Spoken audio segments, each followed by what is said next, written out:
అపర్ణను తీసుకెళ్లడానికి నన్ను అత్తయ్యని దించావు సరే, మరి మేం తీసుకెళ్లేలా చేస్తావా? చేస్తాను. ఆల్రెడీ అర్జున్ దానిపై కోపంగా ఉన్నాడు. ఆ అగ్గిపై ఇంకాస్త అర్జున్ జల్లానంటే అపర్ణ కాదు, దాని చేతి రుమాలు కూడా ఇక్కడుండదు. ఏమో వదినా, మనం ప్లాన్లు వేస్తూనే ఉన్నాం, అవి ఫెయిల్ అవుతూనే ఉన్నాయి. ఎప్పటికి సాధిస్తామో ఏంటో. ఆ అపర్ణని ఈ ఇంట్లోంచి పంపించేస్తే పై చెయ్యి మనదే. ఇంట్లో నుంచి కాదు, ఈ లోకంలో నుంచి పంపించేస్తే ఇంకా బాగుంటుంది. ఏంటి నువ్వనేది? చెల్లెలు నీకు శత్రువు, అక్క నాకు శత్రువు. ఇద్దరినీ కలిపి లేపేద్దాం అంటున్నాను.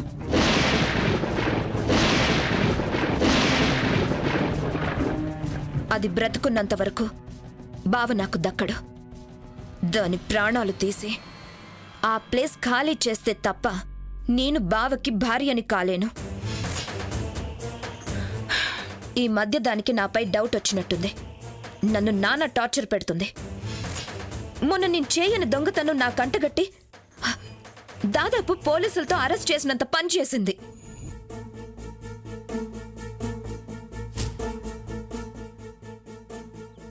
అత్తయ్యపై కూడా దానికి అనుమానం వచ్చిందని డౌట్గా ఉంది. ఆ డౌట్ నిజమైతే నేను అత్తయ్య దాని ముందు నిలవలేము.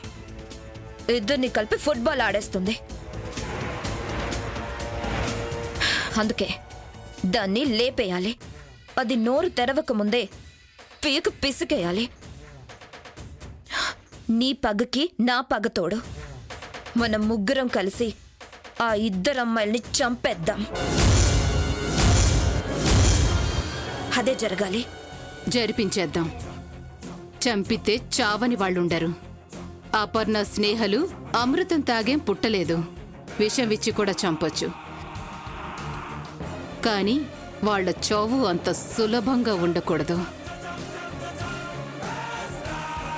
చచ్చే ముందు చావు భయంతో అరవాలి. నొప్పి పుట్టి కేకలు వెయ్యాలి. గిలగిలా కొట్టుకుంటూ నరకం చూడాలి. అప్పుడు పోవాలి వాళ్ళ ప్రాణం. పోయే ముందు మళ్ళీ జన్మంటూ ఉంటే మనకి శత్రువులుగా పుట్టమని మన కాళ్ళు పట్టుకొని క్షమాపణ చెప్పి మరీ పోవాలి. వాళ్ళకి అలాంటి చావునివ్వాలనుకుంటున్నాను. అమ్మా, అలాంటి వాళ్ళది నిజమైన ప్రేమ కాదు, అది వ్యామోహం. ఎగ్జాక్ట్లీ చిన్నత్త. నిజంగా ప్రేమించుకున్న వాళ్ళు అలా చేయరు. ఎంత మనసు విరిగిపోతే కన్న కూతుర్ని పట్టుకొని మా దృష్టిలో చచ్చిపోయా ఉంటుందా తల్లి? అది సరే అమ్మా, తన కూతురుతో తన మాట అనేటప్పుడు ఆమె మాటల్లో వ్యథ, కళ్ళల్లో బాధ గమనించావమ్మా? పెద్దబాబుకు బర్త్డే విషెస్ చెప్పు కూడా వెళ్ళాం కదా. ఊరికే ఎలా కాలిపోతుంది? మంట పెడితేనో పడితేనో తగలబడుతుంది.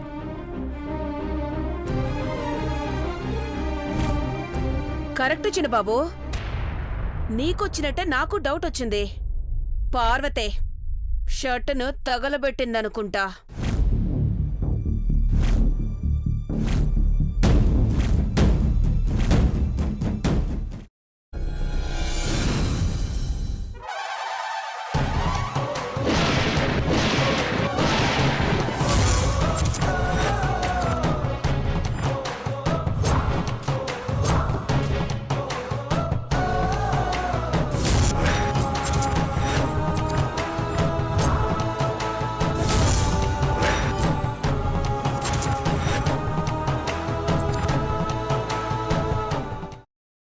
తర్వాత పొట్టు తీసేసి చాప్ చేసి పక్కన పెట్టుకోవాలి. ఒక ప్యాన్లో కొద్దిగా నూనె వేడి చేసి అందులో ఆవాలు, మినప్పప్పు, శనగపప్పు, కరివేపాకు, సన్నగా తరిగి పెట్టుకున్న ఉల్లిపాయలు వేసుకుని 1 నిమిషం పాటు వేయించుకోవాలి. ఆ తర్వాత కాల్చి కట్ చేసి పెట్టుకున్న వంకాయని కూడా అందులో వేసుకుని బాగా మిక్స్ చేసి బౌల్లోకి ట్రాన్స్ఫర్ చేసుకుని అందులో తగినంత చిక్కటి పెరుగు లేదా పల్చటి పెరుగు వేసుకుని మిక్స్ చేసి అన్నంతో కానివ్వండి, చపాతీతో కానివ్వండి సర్వ్ చేసినా చాలా బాగుంటుంది.